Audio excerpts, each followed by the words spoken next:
चलिए ये है सीओ का 11th मॉक टेस्ट है, आई थिंक 11th ही होगा।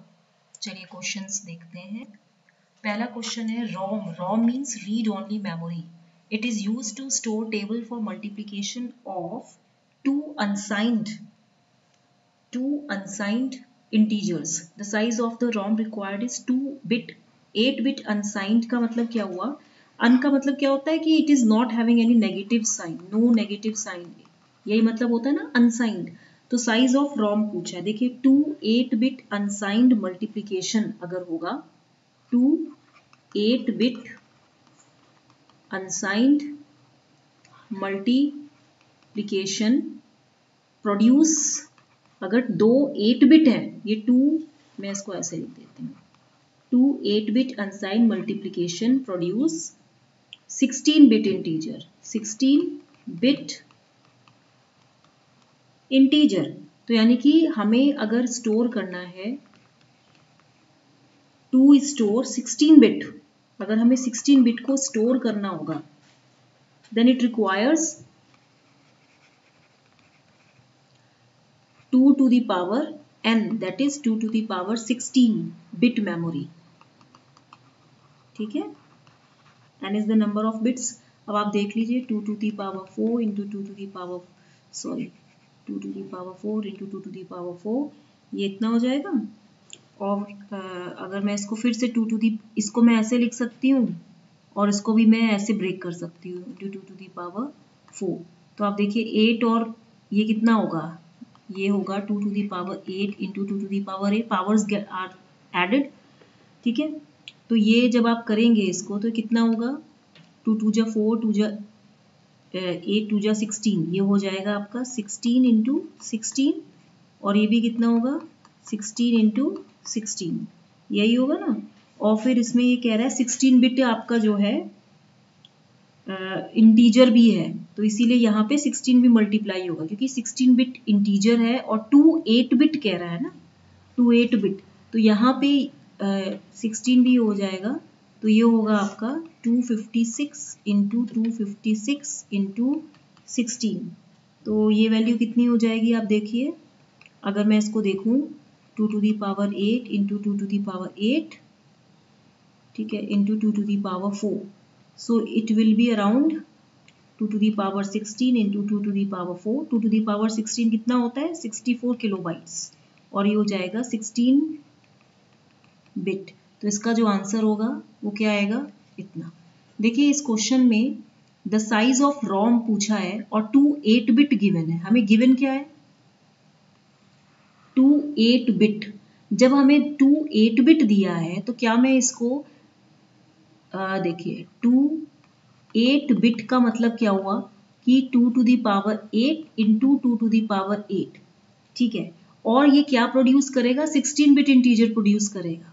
ठीक है, तो मैं यहाँ पे 16 से मल्टीप्लाई कर दूंगी, साइज जो रॉम का होगा। ठीक है, चलिए दैट मीन्स कि 16 बिट को स्टोर करने के लिए इसको इतनी बिट मेमोरी चाहिए। नेक्स्ट क्वेश्चन है आपका, given that main memory access time दिया है, कैशे एक्सेस, ये क्वेश्चन मेरे इस रो में आया था तो मैं आपको बता देती हूँ। इसका एक फॉर्मूला मैंने आपको बताया था, क्या होता है फॉर्मूला।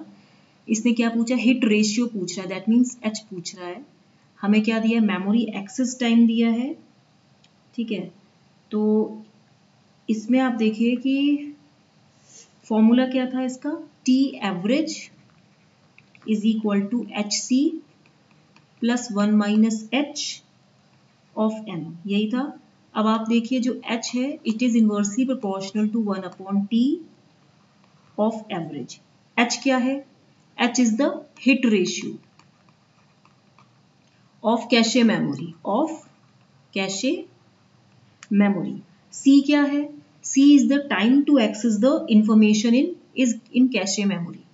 अगर आप इसको tc भी लिख सकते हो, क्या यही फॉर्मूला मैंने बताया था क्या। ठीक है, आप इसको लिख सकते हो कि ये जो आपका है H C plus 1 minus H of M, तो आप इसको ऐसे भी लिख सकते हो कि दिस इज योर, मैं मीनिंग बता देती हूँ, time to access information, time to access information in cache memory. ठीक है, सी एम मतलब कैशे मेमोरी। ठीक है। और M क्या है? Miss penalty. What is M? M is miss penalty.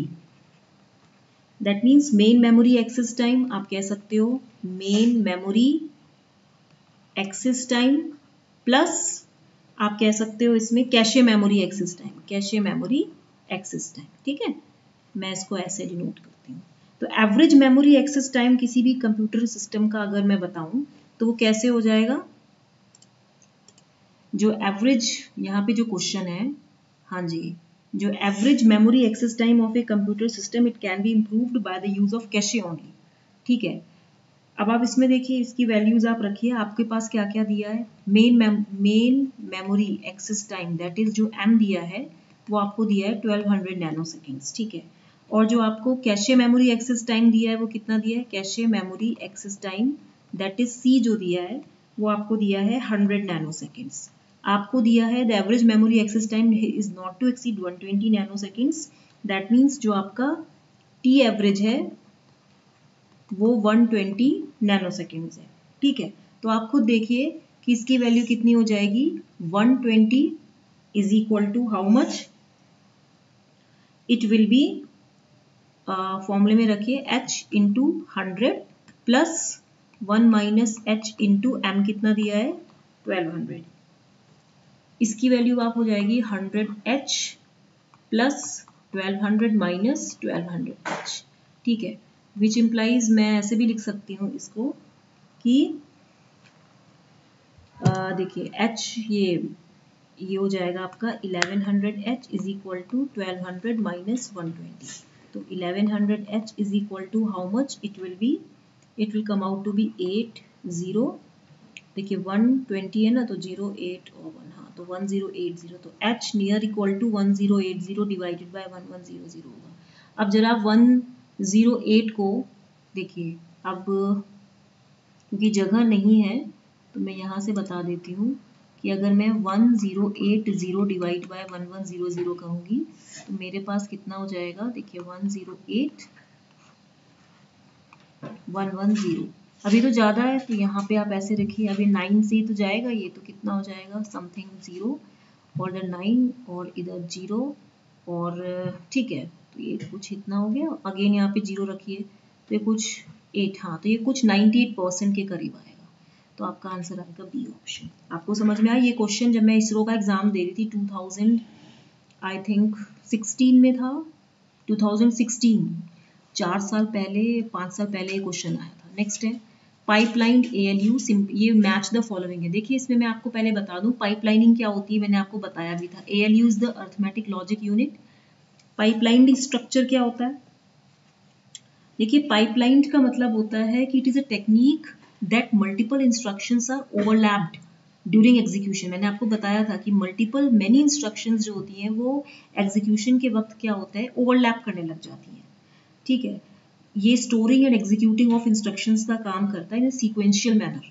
ठीक है, अब आप इसमें देखिए इसका जो आंसर होगा, हमें क्या निकालना है? इसमें हमें निकालना है मैच द फॉलोइंग। देखिए रिस्क और six, reduced instruction set computer, six complex instruction set computer, दोनों पाइपलाइंड ALU यूज करती है। तो इसका तो दोनों का जो आएगा वो A ऑप्शन होना चाहिए। तो ये जो है इसका कौन सा है? इसने कहा है कि C का।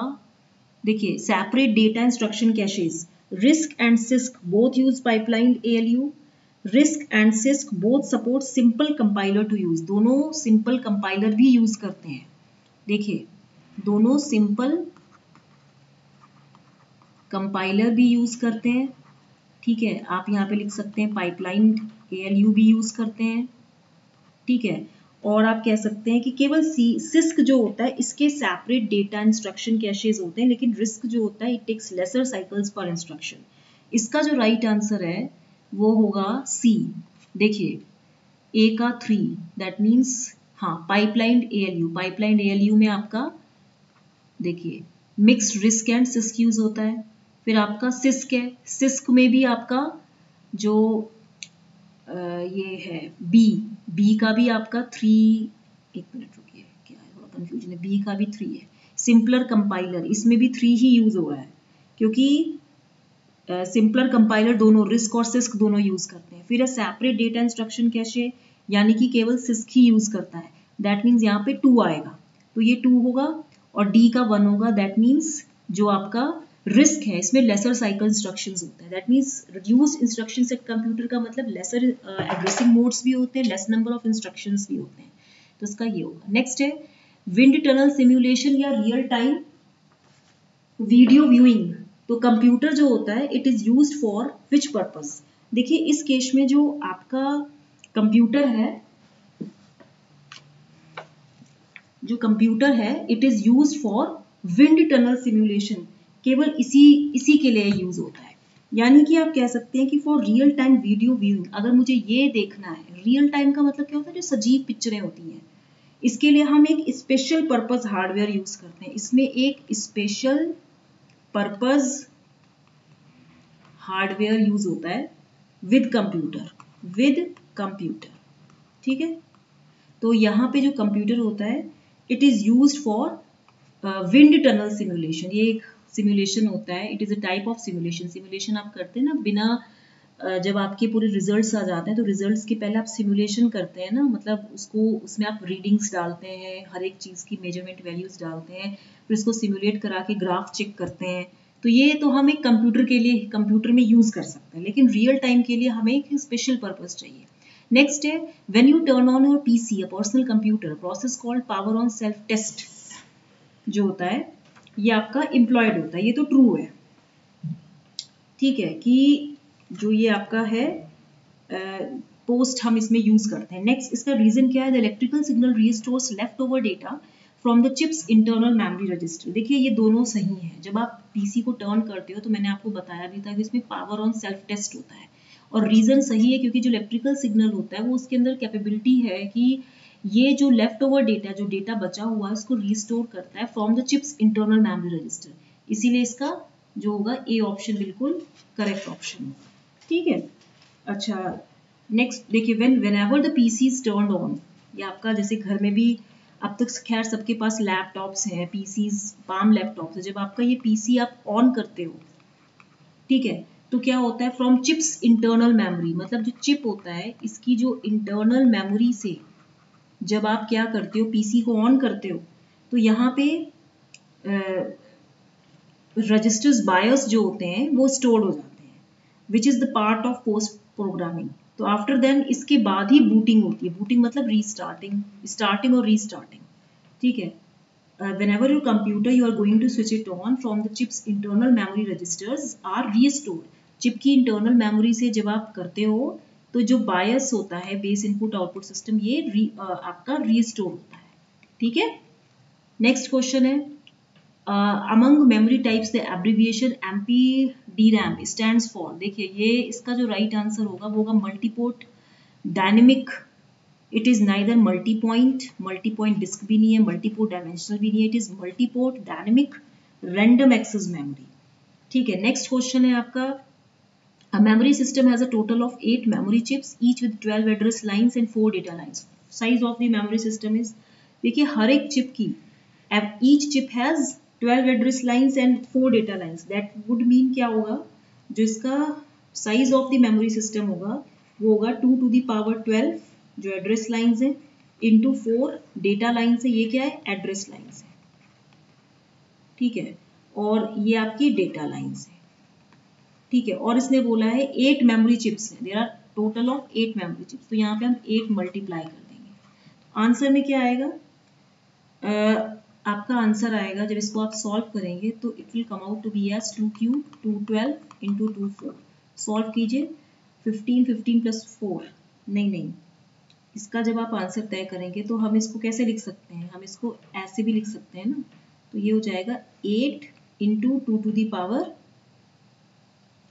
कितना होगा, ये देखिए 1 किलो बाइट में 1024 बाइट्स होते हैं, दैट मीन्स ये 2 टू दी पावर 10 होगा। अगर मैं इसको इस फॉर्म में तोड़ूं, मैं इसको अगर ऐसे लिख लूँ 2 cube into 2 square into 2 to the power 10 into 2 square, मैं किलो बाइट तो इसको लिख सकती हूँ, ये तो पूरा किलो बाइट में हो गया, और ये जो हो गया 2 2 जा 4 2 2 जा 4 एंड 4 8 जा 32। हाँ तो इसमें जो होगा ये 16 किलोबाइट्स, इसका अगर मैं देखूं, अगर इसको सॉल्व करेंगे यहाँ पे तो ये तो किलोबाइट्स में आ गया, ठीक है, ये तो हो गया आपका किलोबाइट्स में। ठीक है, अब आप इसमें देखिए कि 2 टू दी पावर 12 एड्रेसेस हैं। ये देखिए ये कितना हो गया 8 इंटू यहाँ पे ये कितना हो जाएगा 2 टू दी पावर 4। मैं इसको क्या लिख सकती हूँ, मैं इसको लिख सकती हूँ 16 इंटू 16 किलोबाइट्स, और ये 8 इंटू 16 किलोबाइट्स हो रहा है। यहाँ पे आंसर देखिए, इसका मतलब देखिए मैं आपको एक चीज़ समझा दूँ। Out of the given option देखिए हमें क्या दिया है कि each chip has 12 address lines. Each chip, her chip की कितनी एड्रेस लाइन्स हैं, 12 एड्रेस लाइन्स हैं। ठीक है, एंड 4 डेटा लाइन्स हैं। 4 क्या है, डीएल्स हैं, मतलब डेटा लाइन्स हैं। ठीक है, इसका मतलब क्या होगा कि each address will be able to store probably half a byte. ये कितना स्टोर करेगा, it will store half a byte. Half a byte का मतलब क्या हुआ, हाफ इंटू 1 बाइट में 8 बिट्स होते हैं, तो 4 हाफ अ बाइट को स्टोर करेगा, यानी कि 4 बिट्स ये स्टोर करेगा। ठीक है, अब आप देखिए if you multiply the number of possible addresses by the amount of data, अगर आप नंबर ऑफ जो पॉसिबल एड्रेसेस हैं इनको अमाउंट ऑफ डेटा से मल्टीप्लाई करते हैं, ठीक है, स्टोर्ड एट ईच एड्रेस, जो कि कहाँ स्टोर्ड है, स्टोर्ड एट हर एक एड्रेस पे। देखिए ये आपका हर एक कोई एड्रेस है, इस हर एक एड्रेस पे कुछ डेटा तो स्टोर होगा ना। Data is always contained in the address, data हमेशा एड्रेस में स्टोर होता है ना। तो यहाँ पे कोई डेटा जो स्टोर होगा उसका जो अमाउंट होगा it will B multiplied by the number of possible addresses. ठीक है, तो आपको क्या मिल जाएगा, चिप कैपेसिटी मिल जाएगी। You will get chip capacity. ठीक है, तो इसीलिए यहाँ पे ये 2 इंटू टू दी पावर 12 जो थे ये एड्रेसेस आ गए।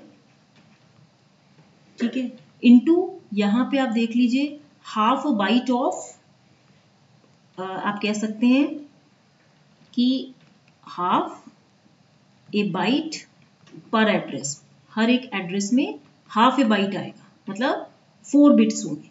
तो इसका मतलब ये कितना हो जाएगा 2 to the power 12, 2 to the power 10 into 2 square into half, तो ये कितना होगा, 2 टू दी पावर 10 तो कितना हो जाता है किलो बाइट, तो ये हो जाएगा आपका 2 किलो बाइट। ठीक है, 2 किलो बाइट पर चिप, इसका मतलब क्या हुआ कि पर चिप में 2 किलो बाइट होगा। अभी ये क्या, ये तो मैं आपको समझा रही हूँ कि चिप की कैपेसिटी आप ऐसे निकालते हैं, number of possible addresses in the amount of data stored at each address. अब इसमें क्योंकि इसने क्या दिया कि टोटल 8 मेमोरी चिप्स हैं, इसने कितना दिया है टोटल 8 मेमोरी, हर एक चिप की बात हो रही है ना, जब टोटल 8 मेमोरी चिप्स होंगी तो आपको 8 से मल्टीप्लाई करना पड़ेगा ना। तो इसका जो राइट आंसर आएगा, you should need 8 of them to get 16 kilobytes in all. इसका जो राइट आंसर होगा वो ए ऑप्शन होगा। ठीक है, नेक्स्ट क्वेश्चन है, ये क्वेश्चन आपके लिए होमवर्क है, ये आप करके लाइएगा। D RAM dynamic random access memory के क्या क्या मतलब इसमें से फीचर्स हैं कि bit is stored as charge, is it made up of MOS transistor, speed of D RAM is faster than processors, और each memory cell requires 6 transistors. तो ये आपको देखना है, इसका आंसर देखना है। ठीक है, आप चेक कीजिएगा। दूसरा क्या है, मैंने कल जो क्वेश्चन दिया था, क्वेश्चन था कि which of the following are the memory performance parameters. देखिए मेमोरी परफॉर्मेंस पैरामीटर्स सारे होते हैं, अगर मैं बोलूँ memory performance parameters, access time and latency भी होती है। Latency is the delay time, access time क्या होता है, the time required to access a particular data stored at any address. Block size, what is the block of the, what is the size of the block which is used to handle the data, and block access time मतलब the time required to access the data stored in that block। ठीक है, ये भी है। Cycle time and bandwidth, ये भी है। ठीक है, साइकिल टाइम क्या होता है, time is between start of consecutive axes. इसका मतलब क्या होता है, time between start of consecutive axes. ठीक है, इसको हम बोलेंगे। तो यहाँ पे आप देख लीजिए जिसका राइट आंसर होगा वो 1, 2 एंड 3 होगा, क्योंकि आप ये बोल सकते हैं कि all of these are the parameters that are required to measure the memory performance. Access time भी चाहिए आपको, ठीक है, आपको लेटेंसी टाइम भी चाहिए, आपको ब्लॉक साइज भी चाहिए, आपको ब्लॉक एक्सेस टाइम भी चाहिए, आपको साइकिल टाइम भी चाहिए, आपको बैंडविड्थ भी चाहिए। ये सारी मेमोरी परफॉर्मेंस के पैरामीटर्स। दो बच्चों ने दिया था शायद, एक साक्षी है और एक और है, कोई इसका नाम नहीं है, वो ए टेक्निकल जो भी है। तो गुड कि ये लोग अपना सीरियसली पढ़ रहे हैं। देखिए ये इम्पॉर्टेंट नहीं रखता है कि जो यूट्यूब में पढ़ा रहा है उसके कितने व्यूज़ आते हैं नहीं आते। अगर आपको मैटर अंडरस्टैंडेबल है, आपका कंटेंट जो है वो यूज़फुल है, तो आप उसको ज़रूर फॉलो कीजिए, फ्रेंड्स को भी दीजिए। क्योंकि ये जो आपको क्वेश्चंस मिल रहे हैं ना, ये क्वेश्चन हर जगह नहीं मिलते हैं। उस तरह के क्वेश्चंस आते ही हैं रिपीटेडली, इसरो वगैरह में आते ही हैं। आप अगर यूजीसी नेट के भी क्वेश्चंस देखें तो उसका भी लेवल हाई है, वो गेट वाले क्वेश्चन अब उसमें आ रहे हैं। ठीक है, तो ये क्वेश्चन आपका होमवर्क है, और प्लीज़ इसको लाइक भी कीजिए। बच्चे आजकल लॉकडाउन में भी मैं देख रही हूँ 15 व्यूज़ 2 दिन में आ रहे हैं। कोई बात नहीं, मैं तो अपना काम करूँगी। इसको लाइक कीजिए, फ्री ऑफ कॉस्ट है, मैं यही बोलूँगी। और उसको शेयर भी कीजिए और सब्सक्राइब भी कीजिए। Okay, till then goodbye. कब हो रहा है आपका एग्ज़ाम? यूजीसी नेट का एग्ज़ाम कब है? अभी जून में पोस्टपोन्ड हो गया क्या? मुझे भी ठीक से पता नहीं है, क्योंकि आप लोग तो देखते ही होंगे नेट पे, इसीलिए मैं ये वीडियोस नहीं बनाती हूँ कि नेट वाला फॉर्म आया कि नहीं आया, क्योंकि आप लोग तो खुद ही सजग रहते हैं ना। तो ठीक है, टेक केयर।